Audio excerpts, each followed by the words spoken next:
ओम गणपते नमः। जय माँ लक्ष्मी। दोस्तों 2024 में चैत्र नवरात्रे 9 अप्रैल से आरंभ होंगे। नवरात्रि के 9 दिन जगत जननी माँ दुर्गा के 9 स्वरूपों की पूजा की जाती है। माँ के 9 स्वरूप और उनका नाम अलग ही अर्थ और लोगों को नई सीख देने वाला है। नवरात्रि का पहला दिन माँ शैलपुत्री को समर्पित है, जो कि हिमालय राज्य की पुत्री हैं। मान्यता है कि इस स्वरूप की पूजा इसलिए की जाती है ताकि लोगों को जीवन में शैलपुत्री के नाम की तरह ही स्थिरता बनी रहे, वो अपने लक्ष्य को पाने के लिए जीवन में अडिग रहे। नवरात्रि के पहले दिन कलश स्थापना के बाद माँ शैलपुत्री की पूजा का विधान है। कलश स्थापना के बाद दुर्गा सप्तशती का पाठ किया जाता है। मान्यता अनुसार कलश को भगवान गणेश का स्वरूप माना गया है। किसी भी शुभ काम में कलश की स्थापना भी इसलिए ही की जाती है। पहले दिन शैलपुत्री की कथा सुनने और पढ़ने मात्र से ही घर में सुख समृद्धि आती है। माँ शैलपुत्री का मंगल आशीर्वाद प्राप्त होता है। नवरात्रि के पहला दिन माँ शैलपुत्री की व्रत कथा। माँ शैलपुत्री का वाहन वृषभ यानी कि बैल है।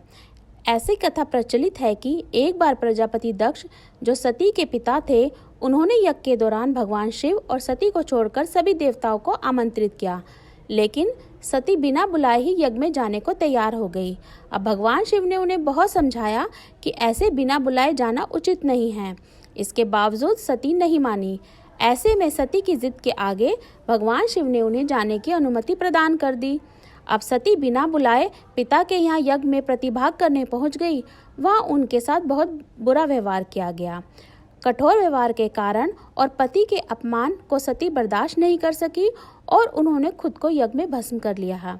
जैसे ही ये वाकया हुआ और भगवान शिव तक समाचार पहुंचा, तो उन्होंने तुरंत अपने गणों को दक्ष के यहाँ भेजकर उसके यज्ञ को विध्वंस करा दिया।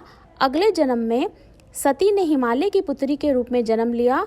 इस तरह उनका नाम शैलपुत्री पड़ा।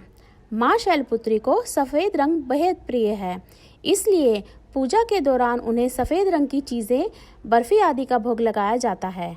पूजा में सफ़ेद रंग के पुष्प भी अर्पित किए जाते हैं। माता के भक्तों को पहले दिन की पूजा में सफ़ेद वस्त्र धारण करने चाहिए और साथ में गाय के देसी घी का भी भोग लगाना चाहिए। ऐसा लाभकारी बताया गया है। माता रानी का मंत्र है ओम ऐं ह्रीं क्लीं शैलपुत्रे नमः। आप इस मंत्र का जप जो है वो कर सकते हैं और अपने रुके हुए काम और अपनी मनवांछित इच्छाओं को पूरा कर सकते हैं। बोलिए ओम दुम दुर्गाय नमः।